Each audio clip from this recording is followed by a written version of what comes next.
My name is Stacy Fidler. I work at a dairy farm and I'm caretaker for my wounded warrior son, retired Corporal Mark Fidler. Mark was quite a handful when he was young. Sometimes he still is. Mark was my child that went to the hospital the most. He was always getting black and blue, and he was always that risk taker. I've always known I wanted to be a Marine ever since I can remember. Hearing my dad talk about Vietnam, telling stories about, just full-on Marine Corps combat, there's nothing else I ever wanted to do. So Mark was only deployed 12 days. He was on his second foot patrol. I was getting the cows around to milk. The phone rang, and it was actually his dad, because the casualty officer got to him first. We knew he stepped an IED. We knew initial injuries. We misunderstood the initial injuries because we thought initially he only lost one. He lost both. He was carrying a belt of 2 or 3 grenades, and 3 of those went off in the blast. So they had to remove what was left of his legs to be able to rebuild him. Went to bed that night in Afghanistan, and the next thing I remember waking up in Walter Reed in Maryland 3 weeks later. That day I don't remember anything. I don't remember waking up. I don't remember putting my boots on for the last time. None of that.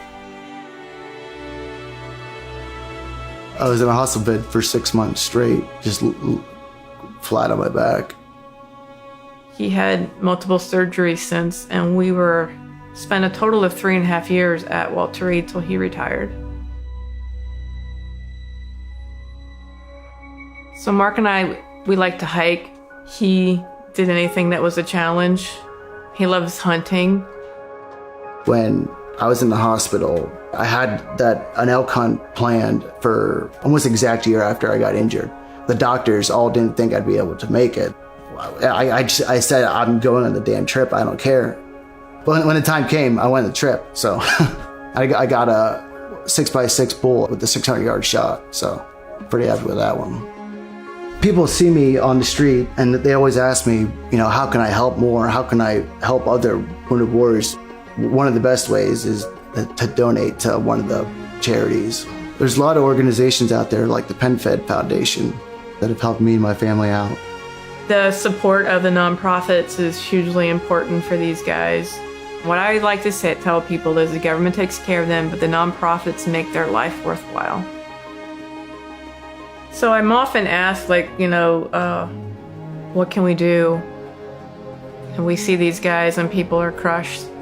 I gave a speech at USIS to the psychiatric students, and one of them asked me, well, if I see one, what do I say? I said, how about hi? The thing that made my mom such a great caretaker and just a great person to be down there at Walter Reed, she mainly asked big favors and stuff to help out other people, to help out other guys that, couldn't or wouldn't speak up for whatever they needed. And that's what makes her such a great, caretaker, such a great person. And she's definitely always been the #1 advocate. I'm not a hero. I'm just taking care of my son like any other mother. Who else takes care of their kid better than the mom?